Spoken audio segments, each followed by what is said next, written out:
Well, how you all doing today? Good. Man, look at that energy. I like it. All right. Well, hey, last week we began a brand new series called Impossible. And in case you weren't with us, welcome. Good morning. We're glad to have you here. My name's Seth. I'm one of the pastors here, and I'd love the opportunity to get to know you after the service. Stop up, say hi. But I want to catch you up on what we've been talking about because the series is called Impossible, but we're not talking about something that's actually impossible. We're talking about something that only seems impossible, and that's the idea of having faith. The idea of having faith, it just feels like it's impossible because faith requires believing in an invisible God, and just because God is not able to be seen or felt sometimes or touched, it just seems so difficult and it seems so impossible. And so it just feels like God isn't there, and so it's impossible to actually have faith.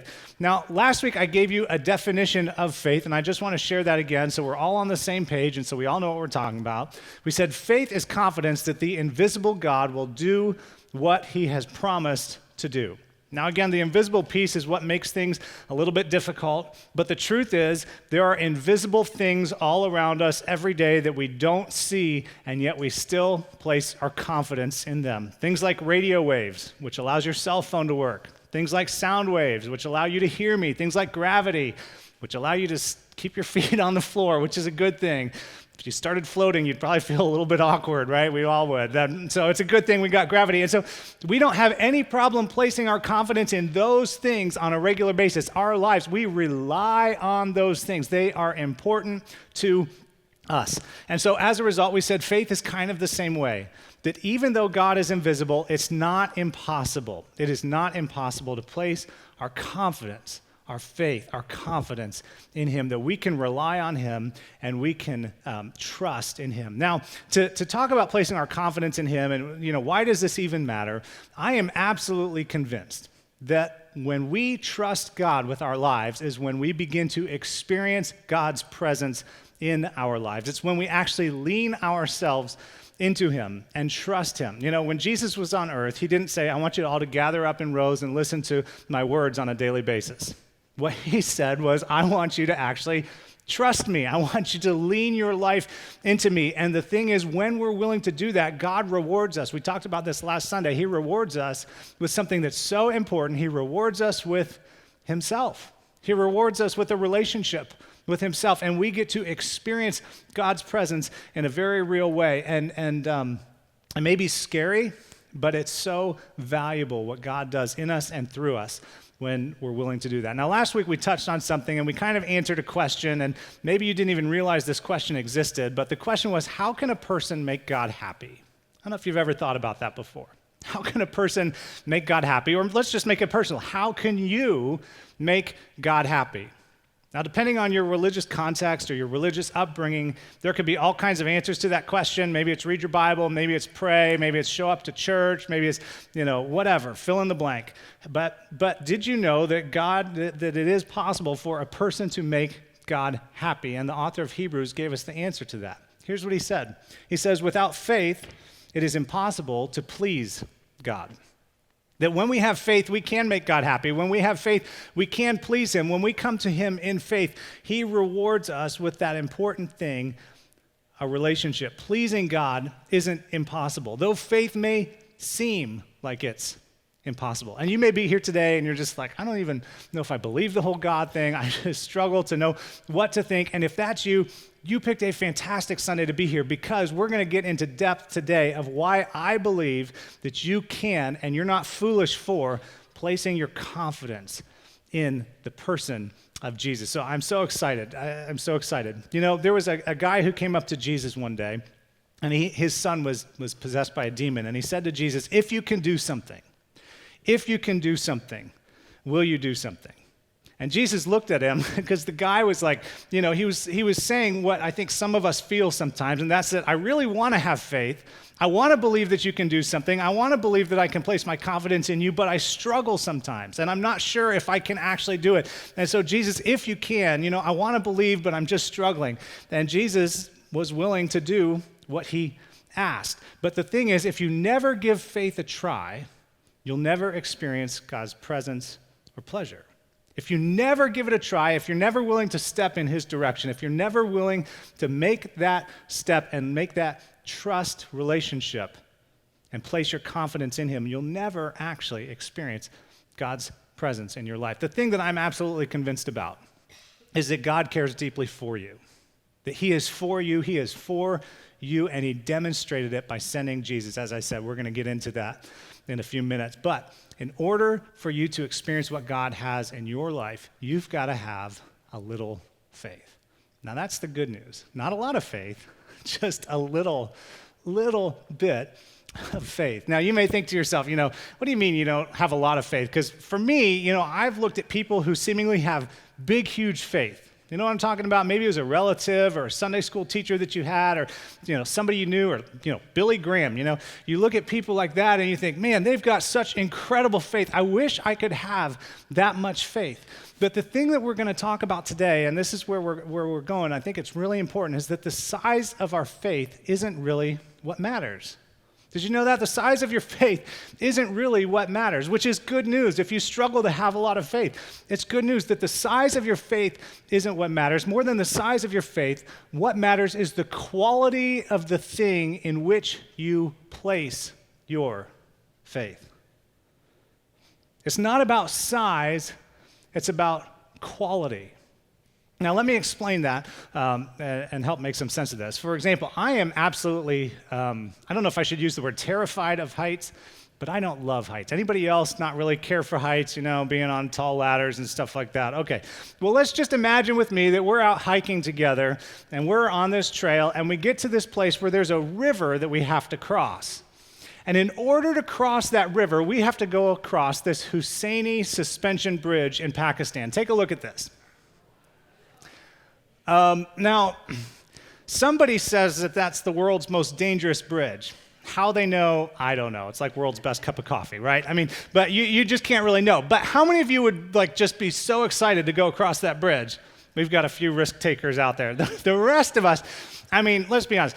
If I were being chased by a bear, I wouldn't go across that bridge. I would let the thing maul me to death before I would actually step foot on that bridge because it is so absolutely terrifying. The amount of faith that would be required for me to go across that bridge would be impossible. There is no way you're getting me on that thing. I would rather jump in the water than go across that bridge. But let's say we came across this bridge. This is the Capilano suspension bridge in Vancouver. That's not nearly as terrifying, is it? You've got stuff on the side, you've got guards, you've got something to hold on to. It looks like the wood going across looks pretty safe. In fact, I might even be willing to run across that bridge because it's not nearly as terrifying. See, the amount of faith required for me to get across this bridge is infinitesimally small compared to what it would take for me to go across the other bridge. Do you understand what I'm saying? It's the quality of the thing in which we put our trust, our confidence, that makes all the difference. Quality makes the difference in our confidence. Quality makes the difference in our confidence, and that is true when it comes down to faith. And Jesus understood this. Jesus absolutely understood this. In fact, there was a time where Jesus had a mountaintop experience with 3 of his disciples. Literally a mountaintop. They went on to a mountain, and he had 12 disciples. You may be familiar with that. 9 of them stayed on the ground, and they were ministering to people, but 3 went up on the mountain. Their names were Peter, James, and John. And they went up onto the mountain, and when they got up to the mountain, Matthew tells us that this transfiguration took place. Jesus' face started shining, his clothes started shining. He looked like an angelic being, which I'm sure was just more than a little bit disturbing for those 3 guys as they're experiencing this. And then Moses showed up, and you're probably familiar with Moses' guy. Elijah showed up, who was a prophet from the Old Testament. Elijah's a remarkable guy because we read in 1 Kings, I think it is, that Elijah's taken up by chariots of fire into heaven, which is kind of cool. So anyway, these guys show up, and then there's a booming voice from heaven. A booming voice from heaven comes down, and here's what Matthew tells us. The voice said this: "This is my son, whom I love. With him I am well pleased." And then the voice said, "Listen to him." Now, can you imagine having that experience? I mean, imagine if you're these three guys, you're good Jewish boys, you grew up, learning the Torah, you grew up learning that there was a Messiah coming, a Savior that was going to rescue you from the hands of Rome, and you've been leaning your life into this, and for the last couple of years, you've been traveling with Jesus. You've been hearing him preach and teach, you've been watching him heal and perform miracles, and you've been wondering in the back of your mind, could he be the Messiah? I mean, is it possible that he's the one? And then you have this experience. Suddenly your confidence, goes through the roof, right? I mean, suddenly you begin thinking, actually, maybe he is the guy. Actually, maybe he is the one that we're waiting for. And I have to believe that's what was taking place for these three guys. The scripture tells us Matthew tells us they fell face down on the ground at that time. And when they finally had the courage to lift their heads back up, Jesus had gone back to normal. He wasn't glowing anymore. And they descended down the mountain. And I'm sure they had more than a few questions to ask him along the way. But when they got down the mountain, that's where this kind of fascinating exchange takes place. Here's what happens in Matthew chapter 17, verse 14. We read, when they came to the crowd, a man approached Jesus and knelt before him. Lord, have mercy on my son, he said. He has seizures and is suffering greatly. He often falls into the fire or into the water. Now, imagine you're a parent and imagine this is happening to one of your children.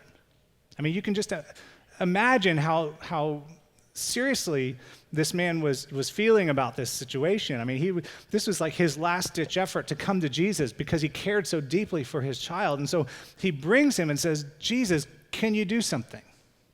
Can you do something? Verse 16, he says, I brought him, that's his son, to your disciples. Now, those were the 9 who were down not on the mountain, who were doing the ministry and the work of Jesus down on the ground.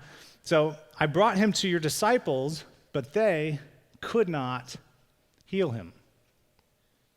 They couldn't heal him. Jesus, I brought my son to them. I asked for help, but they couldn't help. Now, I have to believe, as we're going to see in just a minute, that Jesus was fairly irritated with this whole situation. And the reason he was irritated was because he had given his disciples the power to do these things, to perform healings, to perform miracles, to minister on his behalf. In fact, Matthew chapter 10, we read this, that Jesus called his 12 disciples to him. He gave them authority to drive out impure spirits and to heal every disease and sickness. And here's what he said to them, verse 8, heal the sick, raise the dead, cleanse those who have leprosy, drive out demons, freely you have received, freely give. So there were clear instructions to them. You can do these things. But when the boy was brought to them, they could not heal him. And Jesus was furious. He was furious because all he wanted was for his followers to trust him. He wanted his disciples to place their confidence in him and his closest disciples. I mean, those who knew him best, who had traveled with him, who had watched him, who had lived with him, who had eaten meals with him, who had participated in the work of ministry with him, still didn't trust him. And so then we get a picture of angry Jesus. You don't see too many episodes of angry Jesus in the Gospels, but this is one of those. Because we read this, he says, you unbelieving, which means faithless, you unbelieving, you faithless and perverse, which means twisted and distorted in their thinking about him. You unbelieving and perverse generation. It's like, yikes. I mean, can you imagine being in the crowd at this point in time as angry Jesus comes out and you're like, what did we do? But here's what his point was. If those who are closest to me still can't trust me, if those who know me best still have questions and doubts, how can I ever expect all these other people to place their faith in me? How can I expect all these other people to put their confidence in me? Now I want to pause for just a second because I actually think that this verse highlights in many respects what's going on in our culture. And I'm not talking specifically about our culture here at Community Church or just our culture here in Greensburg or down the road in Batesville, just our culture in the general in the United States. Because we have a group of people who are leaving Christianity and leaving the church, who don't find any value in what takes place with faith. And I think one of the reasons is because they have looked at Christians over the years who have claimed Christianity, who have shown up, who have prayed the prayers and read the Bible, but their lives do not reflect a life of confident trust in their Heavenly Father. And so by virtue of the way that we, and I'll take some ownership of this, the way that we as Christians have lived, it's led to an unbelieving generation of people that Jesus was talking about here. What's it going to take is what he's saying. What is it going to take for you to trust me? Because see, Jesus, more than anything else, he didn't see himself as a get-out-of-hell-free card, right? I mean, it wasn't like pray a prayer and then you're done. Pray the prayer and those magic words will get you into heaven and then you're all good. You do whatever you want. That's not how Jesus perceived himself. He perceived himself as one who leads people into a trust relationship with him. All throughout the Gospels, if you read through Matthew, Mark, Luke, and John, he's telling people, don't just know what I say, do it. Don't just know what I say, do it. Don't just know what I say, do it. Don't get in your holy huddle. Do what I'm telling you to do. Show some faith. And so he was just exasperated. Here's what he went on to say. He said, how long shall I stay with you? How long shall I put up with you? I mean, seriously, have you ever seen Jesus say something like this? I mean, normally it's like, love one another. You know, this is how you know love, that you show love for one another. This is like, hey, you've got to start believing and trusting and putting your faith in me. How long do I have to put up with this? Anyway, he goes on. He says, bring the boy here to me. And Jesus rebuked the demon. It came out of the boy, and he was healed at that moment. I mean, it was instantaneous. The boy was healed, demon came out, and the crowd was probably silent. As they're watching this, and they're like, oh my goodness, who are we in the presence of? Because they realized that Jesus had power over this spiritual world. And then I think probably within a matter of seconds, his disciples were thinking to themselves, why couldn't we do that? Why couldn't we have healed this boy? Why couldn't we have cast out the demon? Now, they waited until the crowds dispersed. Maybe they were a little embarrassed that the man had to go to Jesus. And so we know that once the crowds dispersed, verse 19, then the disciples came to Jesus in private and asked, why couldn't we drive it out? And here was the answer. He replied, because you have so little faith. Because you have so little faith. It's like, ouch. That had to hurt.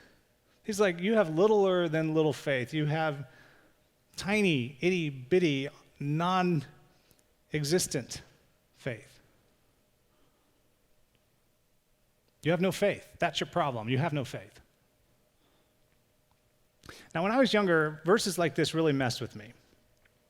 Because I would think to myself, you know, maybe my problem is that I just don't trust God enough.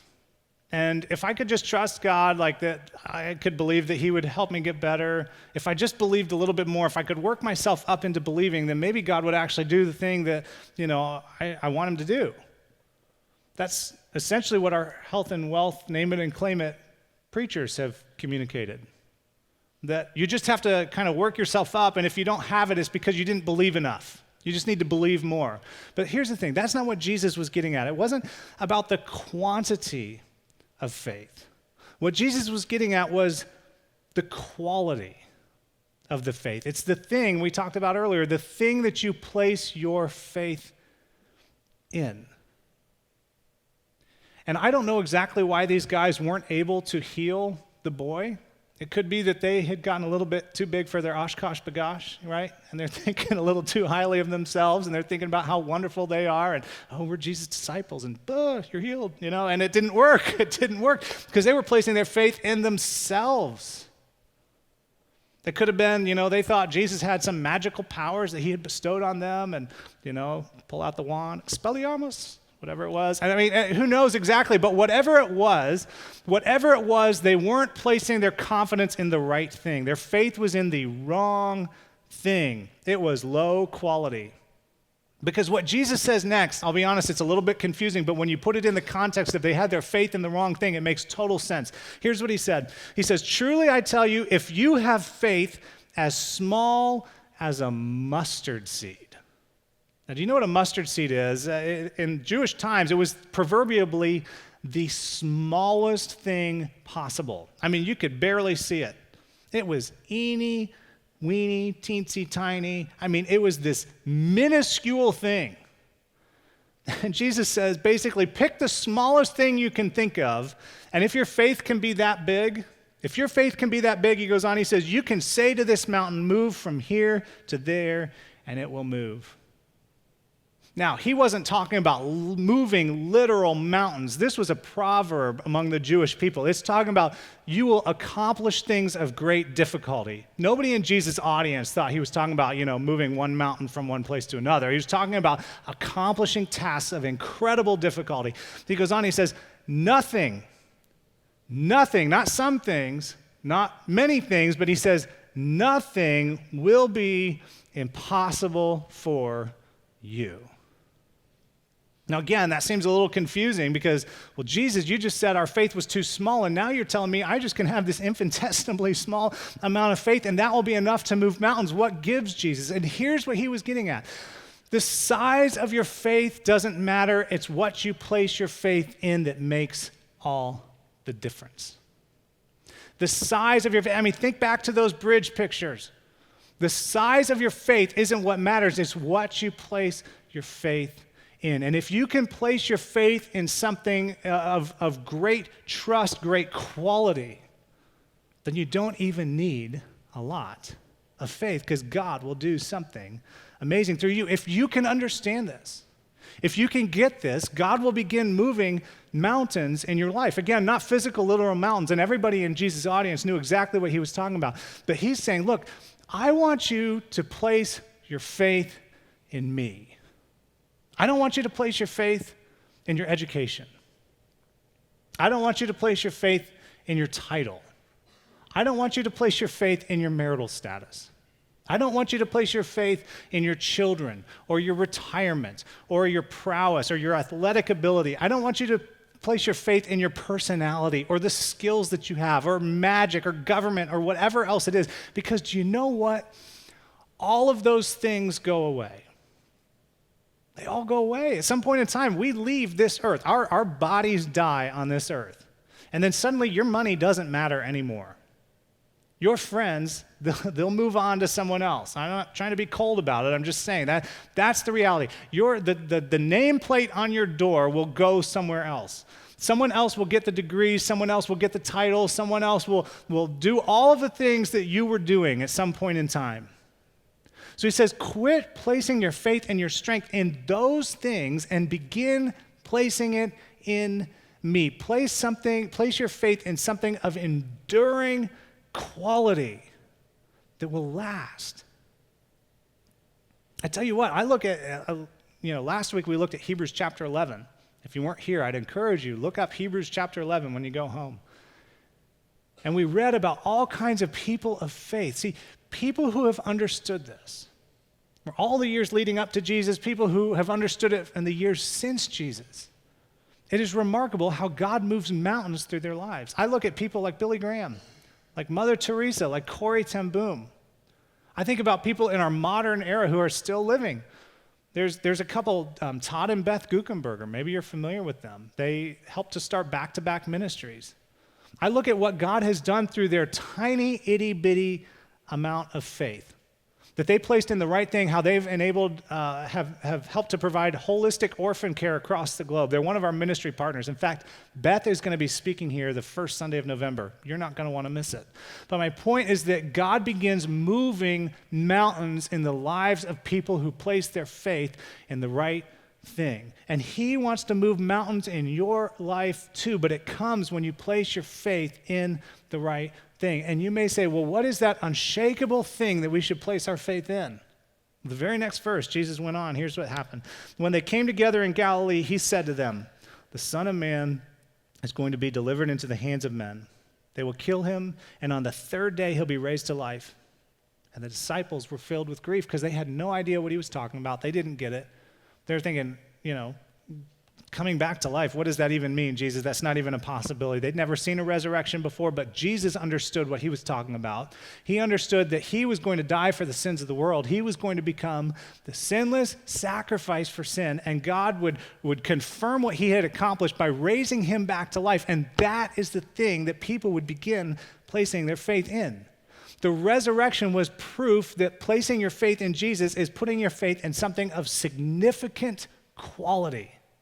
Something that is trustworthy, something that is like that sturdy bridge that you and I have the privilege of walking across confidently, practically trusting him because of the amazing quality.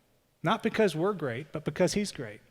Not because of the size of our faith, but because of the quality of the one in which we place our faith.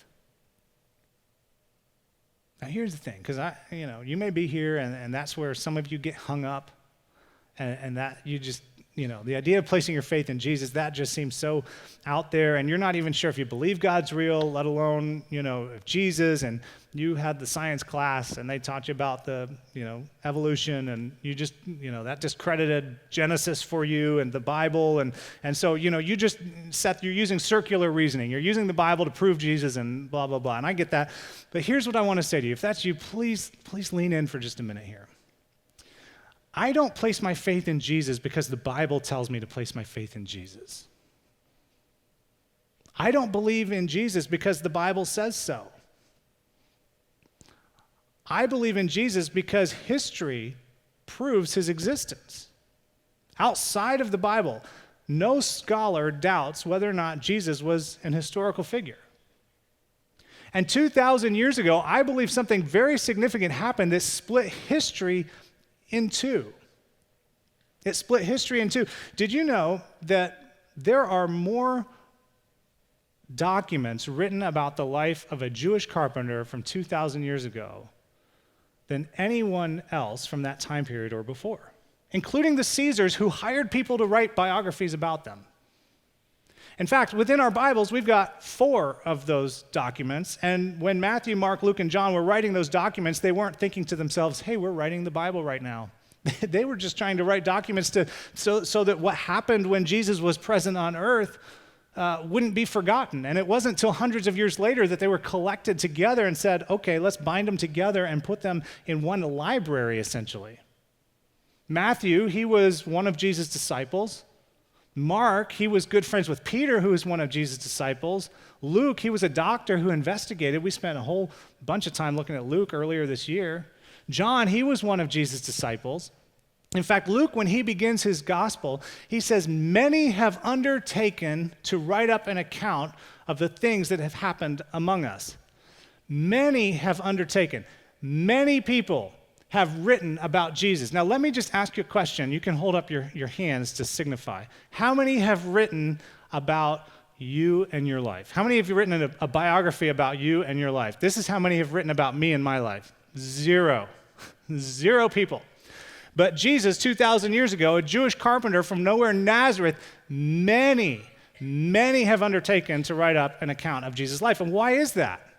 Why is that? Something happened. In fact, scholars will agree on 5 minimal facts surrounding Jesus' death and resurrection. And so I just want to share those facts with you really fast because I think it is absolutely fascinating. Now, I shared these about 6.5 years ago here at the church. So if you've been around that long, you've heard some of these before, but it's remarkable. It is remarkable. 95% of scholars, Christian, non-Christian, agree to these things. The first one is that Jesus was killed by crucifixion because nobody survived crucifixion. I mean, nobody lived through that. The Romans were trained killers. Nobody lived through a crucifixion. They knew how to do it painfully, and they knew how to do it effectively. So that's the first fact. The second one is Jesus' disciples believed. They believed, we're not saying it's true, but they believed that he died and rose again. Now, in the Gospels, the 11 disciples who were left over after Jesus died, we read that they were hiding for fear of their lives. When Jesus was crucified, they went into hiding. And the reason they went into hiding is because, hey, if the Jewish people could convince the Romans to kill Jesus, we could be next. And so they went into hiding, uncertain of what their future would hold. And then something happened to cause them to come out of hiding and to begin telling other people that they saw Jesus come back to life. They were so convinced that they were willing to give their lives for this. Now, giving your life for a cause isn't unique. People do it all the time. People fly planes into World Trade Centers. Incidentally, planes don't fly themselves into World Trade Centers, as the New York Times thinks. But people fly planes into World Trade Centers, and they kill themselves because they believe in a cause. Because they believe in a cause. You do not die for a lie you make up. Right? At some point in time, when they're putting you on the stake and starting to light you on fire, you say, I recant. I take that back. I made this whole thing about Jesus up.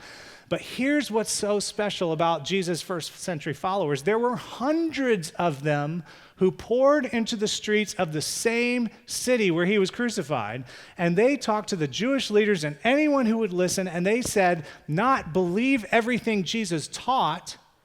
They said, believe that Jesus died and came back to life because we saw him, and you should believe it because he is alive. And they proved it by giving their lives for it. Here's the third thing. Paul, the church persecutor, joined the Christians. Now, this is fascinating because Paul wrote much of, or more documents in our New Testament than anyone else. Now, again, Paul didn't say, I'm going to write the New Testament today and sit down and write some of those things. Paul wrote letters that were distributed to churches, and people said, hey, we think these are inspired by God. They are so good. No human could have thought of this. And so then they compiled them together. But before he did that, Paul was a Pharisee of Pharisees, and he was persecuting the Christians. I mean, he had papers with him giving him the authority to go from community to arrest Christians, throw them in prison. He oversaw Christians being murdered. He was present when the first Christian martyr we know of, Stephen, was murdered.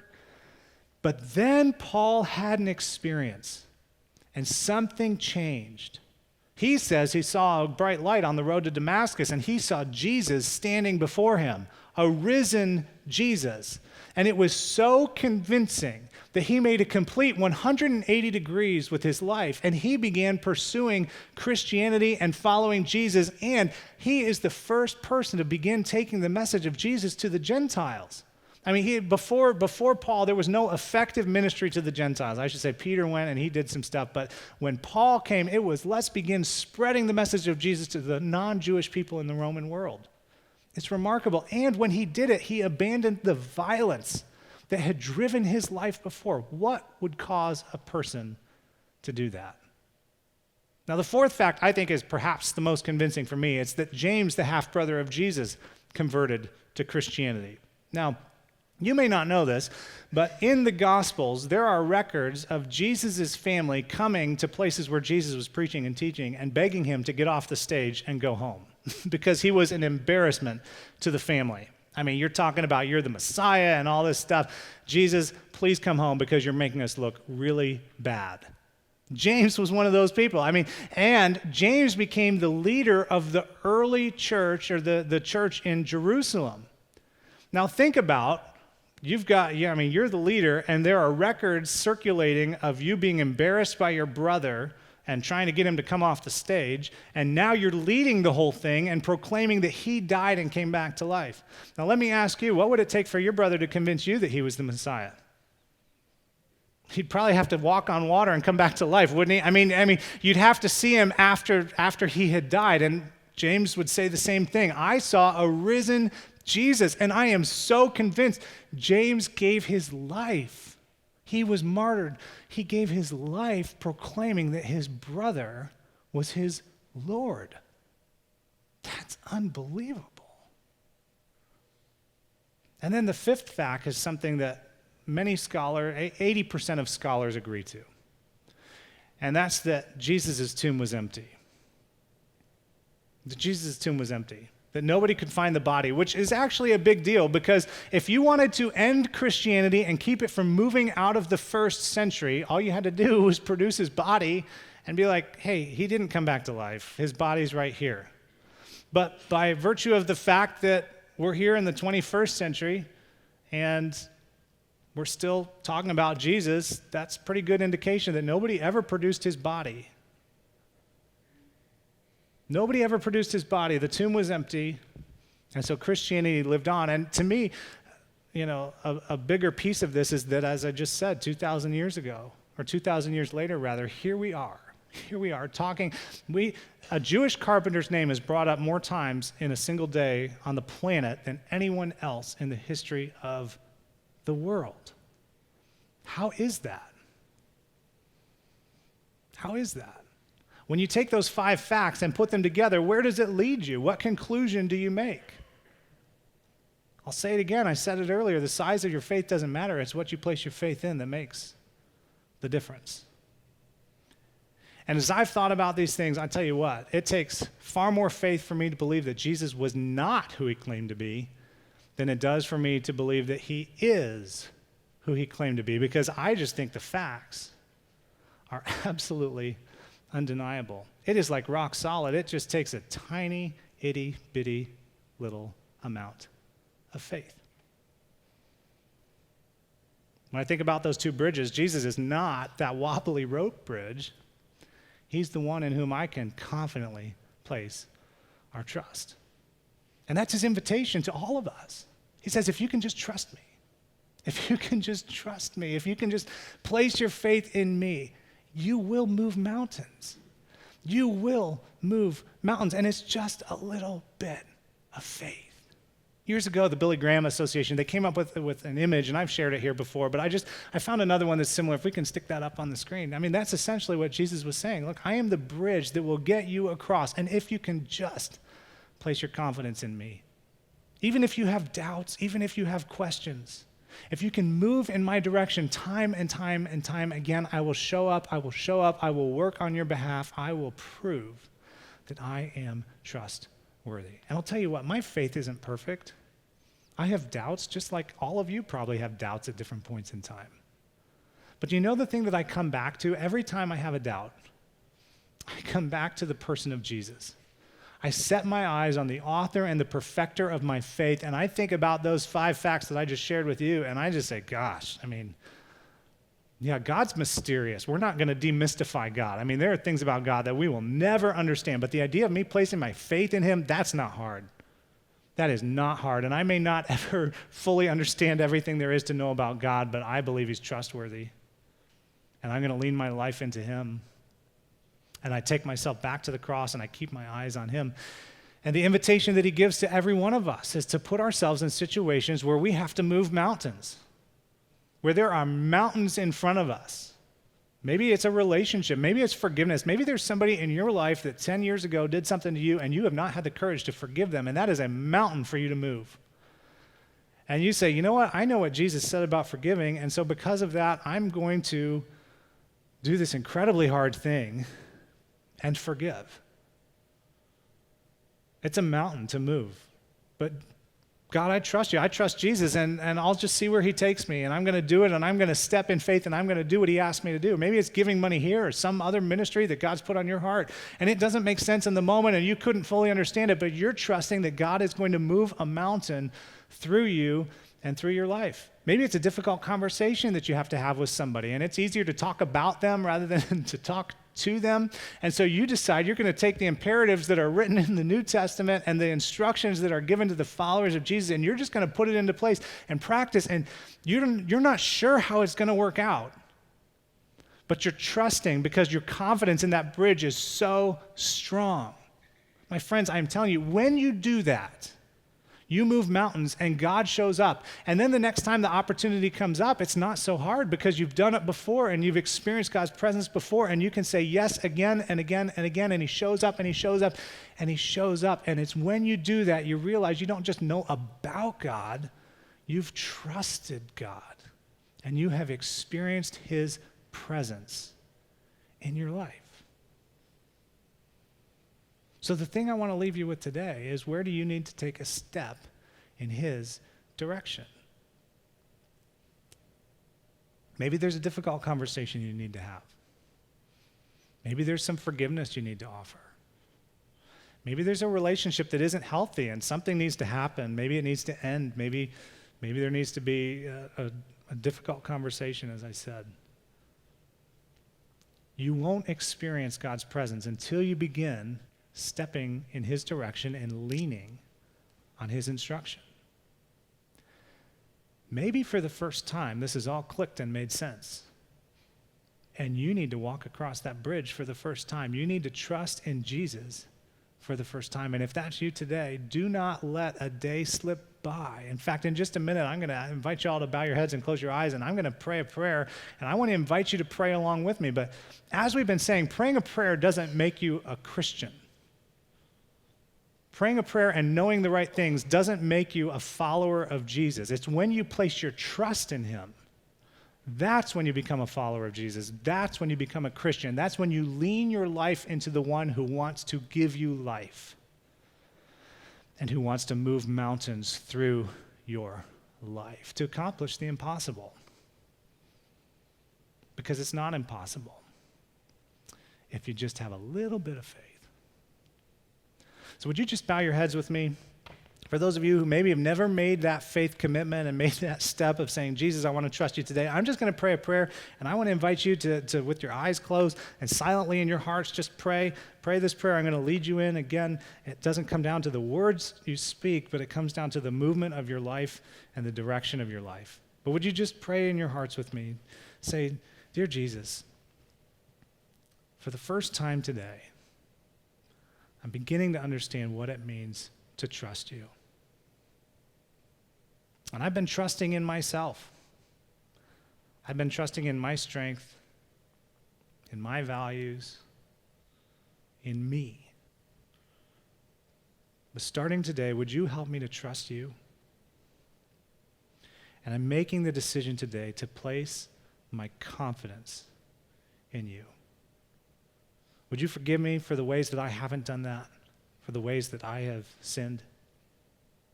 And would you help me to experience life as I've never experienced it before? And would you move mountains through my life? And let me just pray for all of us here this morning. Dear Heavenly Father, we are so grateful for these words that have been preserved for 2,000 years. I thank you for the life of Jesus that we can place our confidence in, the evidence that is so overwhelming.